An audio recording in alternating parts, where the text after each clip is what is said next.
When she was in primary school, a boy who was much older wrote her a love note. I was busy trying to figure out why someone can't sleep simply when they see me, and the teacher caught me. An assembly was called, the boy was punished and later dismissed.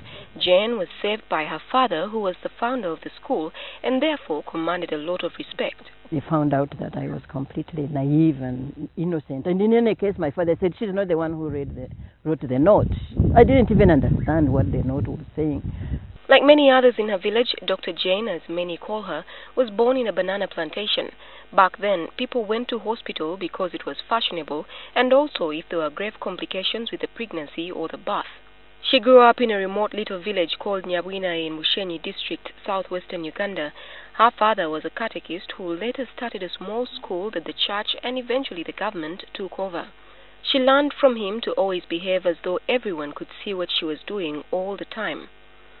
We get deceived by the fact that, okay, nobody is looking, nobody will hear, nobody will ever know, this will never show up in my CV. And her mother taught her the relevance of being quiet. To think, to reflect, to sort out who you are, to talk to yourself, to talk to your maker. She has been married to a Buganda prince, Moses Kayondo, for 33 years, and together they have 4 children. Dr. Jane says that from a young age, she always wanted to be a doctor. Her passion was reinforced when at 13, the Canadian nuns at her junior school asked her to work at the dispensary during one long school holiday. Her task was to receive patients and sit them as they waited for the doctor. But within a very short time, they were calling me, hey, Mshao, doctor. They didn't even seem to realize that I was also just a child. She studied at Maryhill High School and later Namagunga High School for A-level before joining Makerere University's medical school. She holds a diploma in public health from Makerere. Dr. Jane also studied at London School of Hygiene and Tropical Medicine, from which she graduated with a master's degree in epidemiology. I had made up my mind that I wasn't going to be a clinician. I wasn't going to sit in a clinic seeing sick people after sick people after sick people. I had already decided that I'm going to go into that area of medicine which tackles illness at its roots, and then as much as possible understand and prevent it. At one point, she had a small clinic in Entebbe town where she examined and treated the aviation crew of Uganda Airlines before they embarked on their flights. So when I went to London and I finished my master's, the Civil Aviation Authority, the Global Civil Aviation Authority, asked me to stay back a couple of months so that I could do a certificate in aviation medicine. So I returned home, both the first Ugandan woman doctor to study epidemiology, and also the first Ugandan doctor to study aviation medicine. For a while, Dr. Jane combined her clinic work with her research, but it eventually proved to be too difficult to do both, so she closed the clinic. When an opportunity to work with the World Health Organization in Geneva arose, she moved with her family. You are blessed as a family. So if the man does well, the woman should support. If the woman does well, I think it's only right that the man should support. The blessings don't come labeled with X and Y. They come labeled with you as a couple, as a family. She has some advice for people looking to get married. If you are not the type who is going to allow your wife to work, then don't marry a professional. Dr. Jane was in Geneva for 15 years and a stay there taught her a lot. One should stay in a job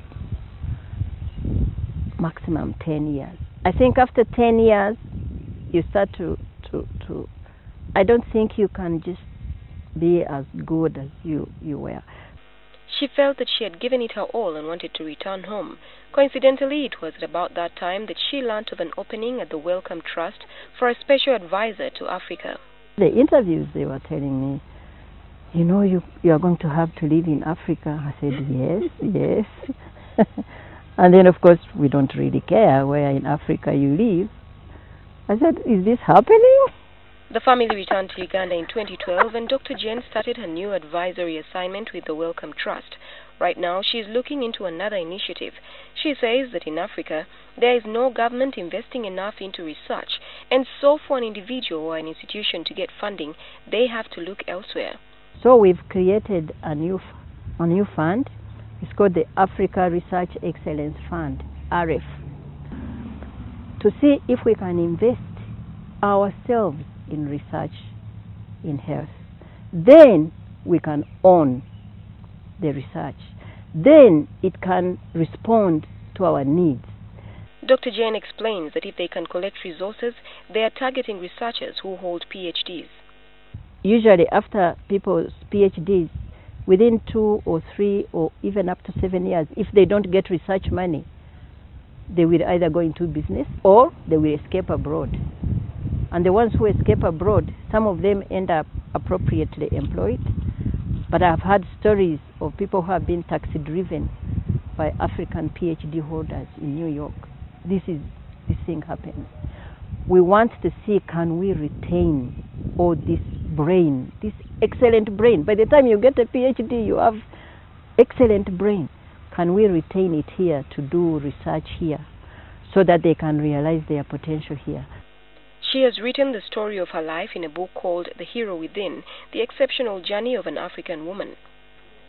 She is impressed by how far Uganda has come. And I'm not surprised that the recent World Entrepreneurship Report recognized Uganda as #1 country of entrepreneurs. The way they defined it was that someone who has an entrepreneurial effort and is employing other people. When Dr. Jane looks at her home country, she questions the world's definition of poverty, wondering why Uganda is mentioned among the poor countries. Most families own the piece of land on which they live, even the rural families. They can grow all their food on that piece of land.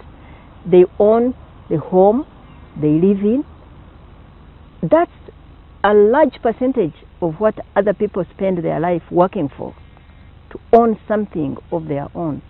And for most people, they can do this debt-free. Many people here are really genuinely happy.